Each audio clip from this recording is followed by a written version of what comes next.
Hey guys, and welcome back to my channel. So today I'm very excited because not only am I doing a book review, but I'm also doing a collaborative review. So if you guys have never heard of Black Acre Doe on Instagram or YouTube, I highly recommend checking out both his Instagram page and his YouTube channel, especially if you are into indie horror, metal tutorials, Slipknot covers. He does kind of all of that.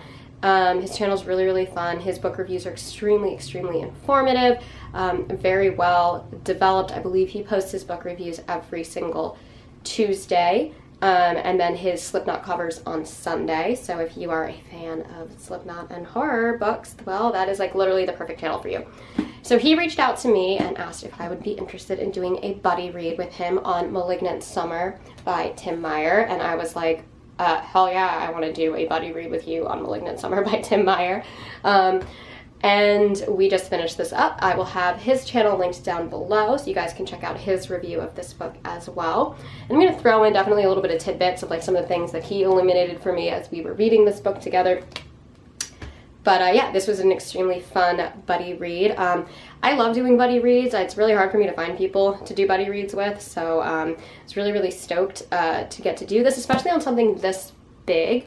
We were pretty on pace for most of the time that we were reading it, and it probably took about a week and a half to get through this bad boy. It's just under 600 pages. And this is one of the best books I have read this year. If you saw my July 2021 wrap-up, you will know that this was my 5-star read of the month. This book came out on June 1st, 2021. This is the second book that Tim Meyer released this year. He released Paradise Club back in February 2021. I do have a full video of that up on my page, which I'll link above. I loved that book as well. That is the book that introduced me to Tim Meyer. From there, I picked up his collaboration with Chad Lutzke, which is Wormwood, and then his other big novel, The Switch House. But I will say that this book has stolen my heart. I think this is my favorite thing that I've read from Tim Meyer. And I'm just going to read the synopsis for y'all super quickly. So it's 1998 in Hooperstown, New Jersey, and people are getting sick. Some citizens blame the local chemical plant. A select few believe something far more terrifying is responsible. A dreadful force that causes nightmarish visions and aberrant illnesses. Bad things are blooming in Hooperstown, and the stench of death is growing stronger. Standing on the edge of summer break after the longest day of 8th grade ever, Doug Sims and his 2 best friends join a group of older kids for an all-night scavenger hunt. It's supposed to be a celebration, an evening of fun and freedom, but what happens that night will change their summer in the darkest ways imaginable. And not just their summer, but their entire lives. Malignant Summer is a coming-of-age epic where innocence is lost and the path through adolescence is painful, where dreamscapes merge with reality, where love seems possible, and the best season feels like it can last forever. Okay, so that is the synopsis. If I was to give you guys my personal synopsis, I would tell you this is like Stephen King's It meets an adult version of Neil Gaiman's Coraline. Yeah. This book is a real trip. We follow our 3 main characters, Doug, Grady, and Jesse, as they try and uncover what mystical kind of evil semi-cosmic horror-y force is causing a lot of the children in town to get extremely sick.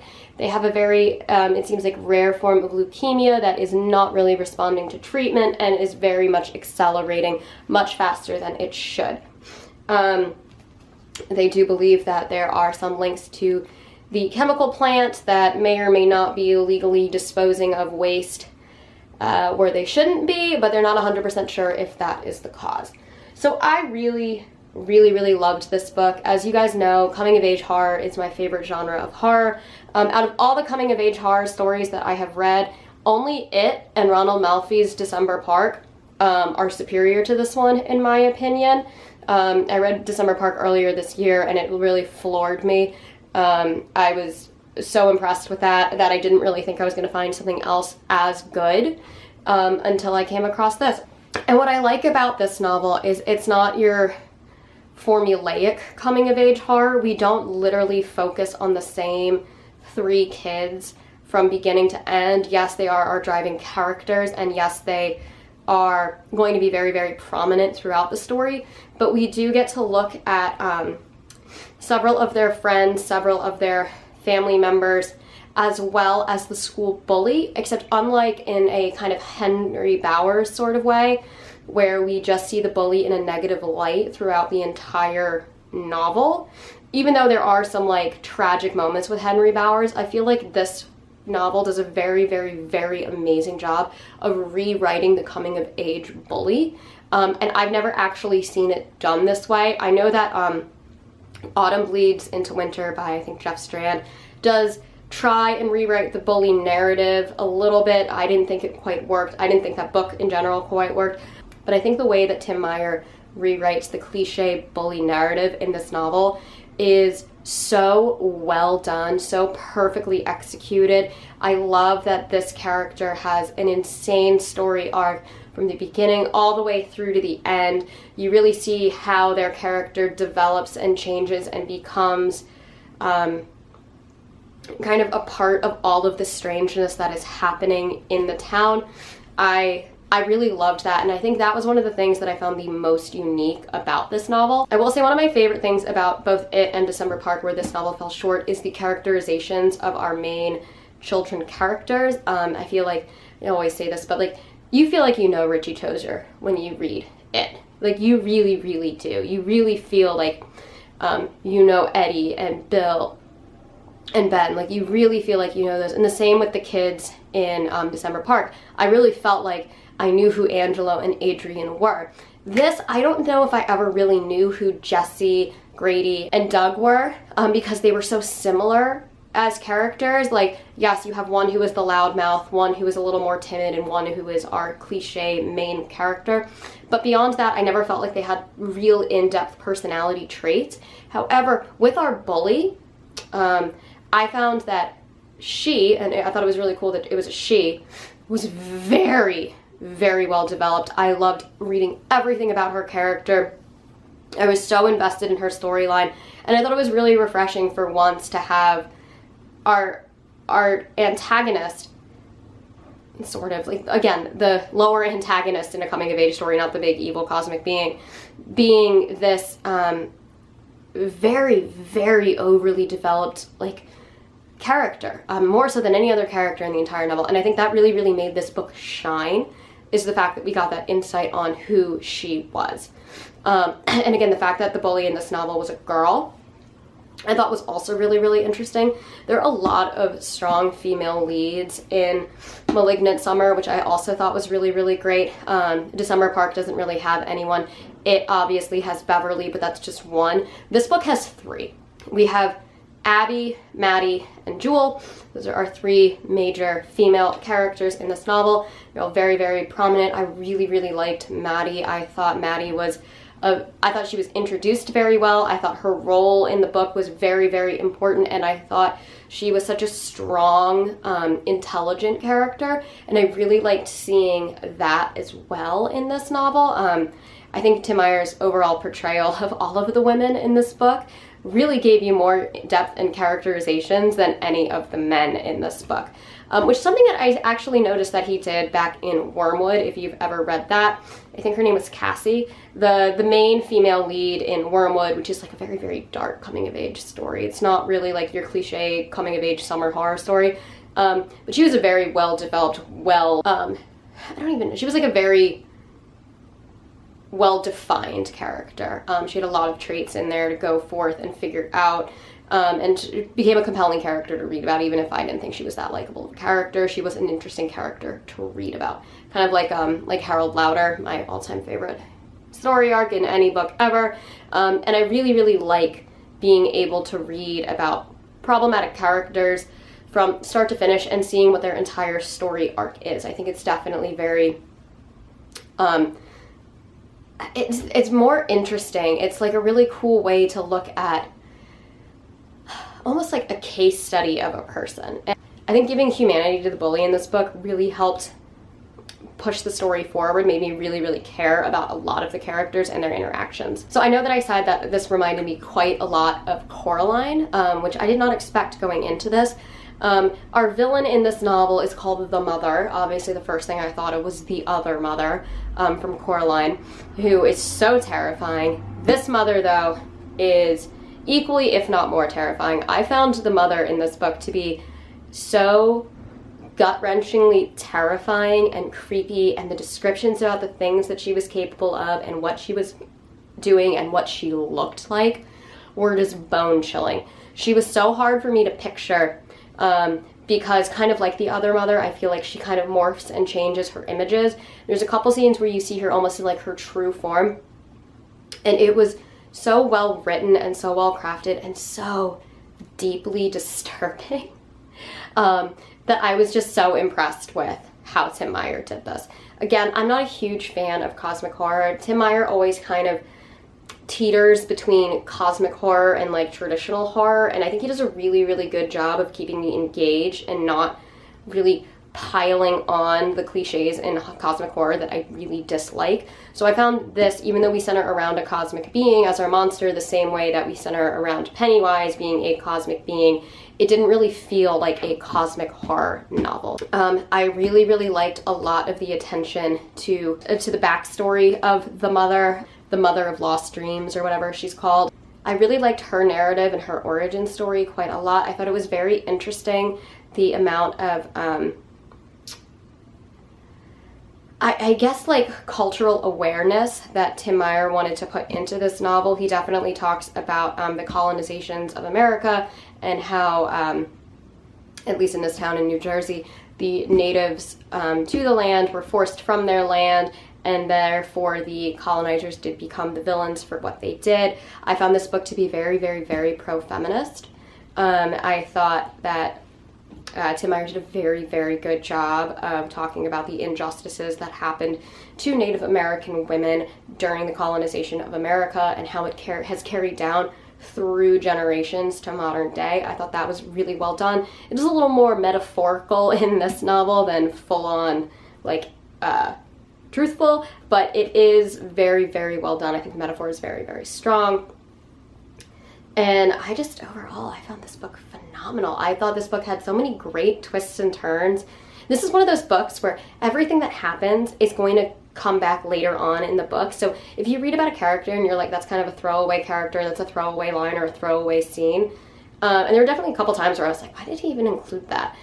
It comes back later. So everything is a very, very calculated moment in this book. So even though it's super, super long, there isn't that much unnecessarily added detail. There's a couple like minor things, if I want to get really, really nitpicky, where like maybe Tim Meyer could have used a second editor to go through this and just kind of truncate just a few run-on sentences or something that was a little redundant. But I mean, that's me being extremely, extremely nitpicky, because for the most part, anything that was mentioned in passing between characters came back again to be a full force important note of the story. I also really, really loved the setting. This book takes place in the 90s, the late 90s, so 98, which I think really makes it possible for this story to actually happen, because they're just on the brink of like cell phones and the internet, but it hasn't taken over the children's lives yet. So they are able to do some of those things, like call for help on a cell phone and like Google something at the library, right? But they still can't fully delve into just being online. They are still kids who want to go to the pool and want to bike around and explore during the summer. You know, they have this big scavenger hunt that takes place primarily in a graveyard at one point, and I just thought it was so fun and so well done and so believable, and the nostalgia of the 90s and the way that Tim Meyer kind of inserts little like music and pop culture references throughout the book was just really fun and lighthearted to balance out some of the more heavier tones of this book. As always, coming of age horror is one of those books that you know if it's done well, it's not going to have a happy ending. It's not going to have a dismal ending per se, but it's to be a coming of age horror story, there's got to be this kind of bittersweet aspect to it. And I'm not necessarily the biggest fan of the very ending of it. I really like how December Park ends, but it is very sad at the same time. Again, it is a metaphor for growing up. I really loved the ending in this novel. I was very hesitant when I first read it, but for being a novel that focuses on a monster who kind of Freddy Kruegers you, like she incepts you through your dreams, which is just terrifying. The fact that this novel ends in a dream sequence, I'm not going to ruin anything, just adds layers onto the book.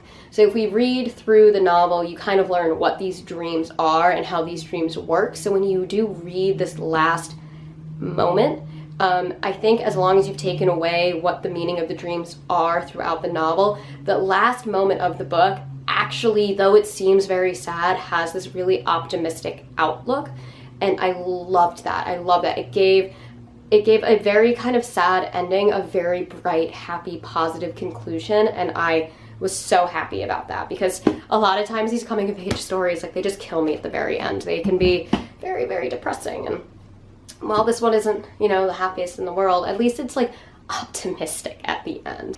So I don't want to ruin this book. I don't want to put any spoilers into this novel. I just want to say that I really, really think that you guys should go forth and read this. Take a chance on it. I know it's lengthy, but it's so worth it, and you'll read it so quickly. It's broken up into little sections, primarily like smaller, like large chapters with smaller chapters in between, and I think the way that it is broken up works really, really well and is very effective in the storytelling. You do get a very good glimpse at both all of the townspeople involved, as well as who this mother is, what she is capable of, how she works, and what her powers are. I found her so, so cool. She can intercept your dreams. She can create reality in a dreamscape. She's kind of this like plant goddess. I don't know, but she's really cool and she's really terrifying. Another thing that I thought that this book played up really, really well is the perception of mental illnesses. And I think horror is one of the best genres to talk about mental illness in kind of like a safe space, where a lot of times mental illnesses can be used as like a metaphor to explain what it's like to have that kind of mental illness. And I feel like one of our main characters' mothers suffers from some kind of psychotic episode. I really don't want to get super, super into what it is, but I think the way that it was explained and handled, and then the way that her child deals with it, is a very real snapshot of what it would be like in real life. It's a very heavy, heavy topic. It's something that you have heard about on the news before. It is some kind of psychotic break that like is one of those things that, oh, that would never happen in my family kind of attitude that people have. And we get this snapshot of, but what if it did? And how would you react? And I thought it was handled very tactfully. I thought the conclusion to that story was very well done. And I absolutely, absolutely loved it. I loved every twist, every turn in this story. The characters were so fun. Jewel is hands down my favorite character in this story. She was just such a fun character arc to read about. Definitely one of my favorite character arcs to read about in a very, very long time, if, you know, ever. She's no Harold Lauder, but I really enjoyed reading about her character, and every time I saw her name pop up in a chapter, I was like, yes, this is a Jewel chapter. I'm so set. I'm so ready. As you guys know, I love reading about villains. I hate Henry Bowers, though I will say that he is horrible, but he is a fun character to read about.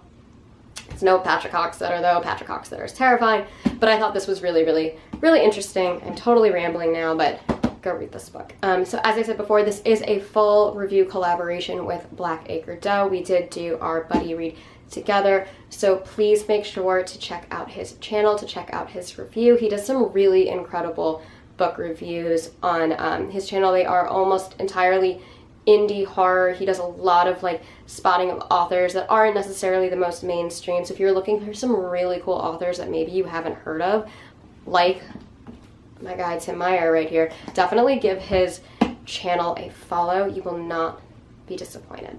All right, as always, guys, thank you so much for watching. I post every Monday and Thursday. If you enjoy these videos, please hit the like and subscribe buttons down below, and I'll catch you all in the next one. Mwah.